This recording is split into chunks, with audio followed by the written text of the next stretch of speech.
Hello guys, welcome back to another Lumley trading video. In this one we're going to be doing some in-depth stock analysis on LCID, so Lucid Group. Reason for this is it's actually something I'm potentially going to be investing in, not trading, but just putting a bit of money on the investment account. And the reason for this is I think they're making some moves, and it's not so much from stock analysis or anything like that, but it's one of their new cars. Can't remember what it's called now, Lucid Acid Sapphire I think it was, and I mean, its racing was just crazy. I mean, one of the quickest cars, under a million that can do 0 to 60, under a 10-second.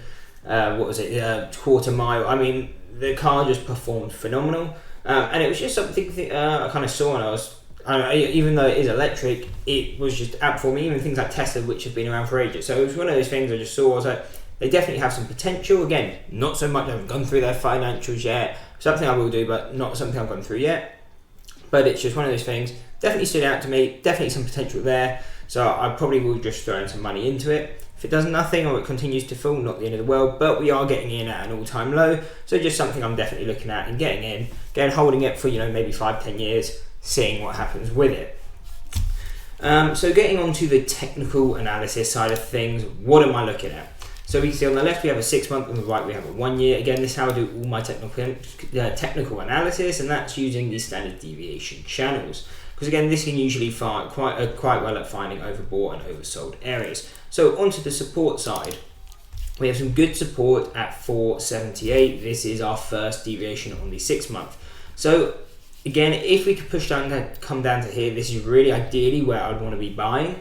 But the chance of getting there, at least in the near term, is probably not all that much. So it will probably be something I buy a bit of now. But if we do continue to fall, around 475 is probably where I'll put in what I'm looking to put in this investment as a whole.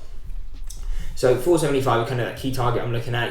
Below $7, I'm just going to throw some in. If it moves, it moves. If it doesn't, again, I want to get some in at 475. And if it goes lower than that, again, I won't be adding to it below that, because again, it's a bit more of a gamble. Again, it's an investment, so we want to find that good upside if I'm holding it long term.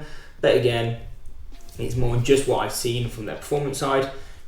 There's definitely potential there. So we do have one more support that I'm paying attention to around 75 cents. Again, the likelihood of getting there, not all that much, but if you do come down there, probably more of a trading opportunity, what I'd be looking at, definitely down in those levels. Now though, turning into the resistance side, what am I paying attention to? And we kind of just hit our statistical mean on the 1 year. We can see that's around $7.10. And we have another statistical mean at $8.90. So what this really means is between this area, I'm not looking to trade or buy this stock. And the reason for that is within the area of fair value, price is very unpredictable. And again, it's a lot more of a gamble. You don't really have the edge because it's not overbought, it's not oversold. It's just where it kind of should be.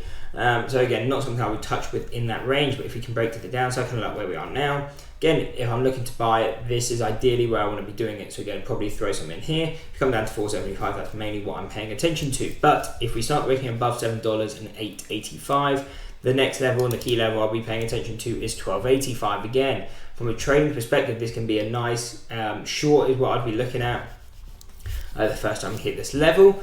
Looking for that pullback. Then if it comes back to retrace and kind of retest this level, then I'm looking for that break. And the way I trade the break is waiting for a breakthrough, come back to test it as a support, and if that level holds, then I'm looking to trade to that next level, which would be $14.50, then to $16.90.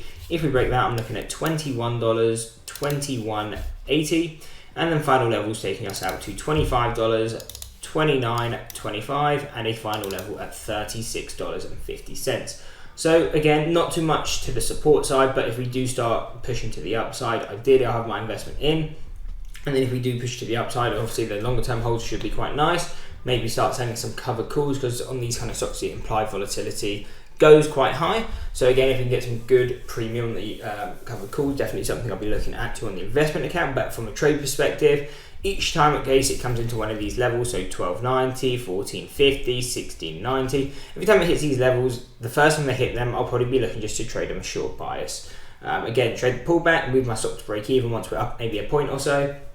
And then once that's happened, if it goes back to retrace, cool, I'll stop out of the position, break even, and then look to trade the breakout, which is waiting for the break through the level, come back to test as a support, and if it holds, then looking to trade to that next level, which in this case would be 1440. So that is what I'm looking at on Lucid. I hope you enjoyed the video. If you did, why not drop a like and subscribe and check out this analysis video.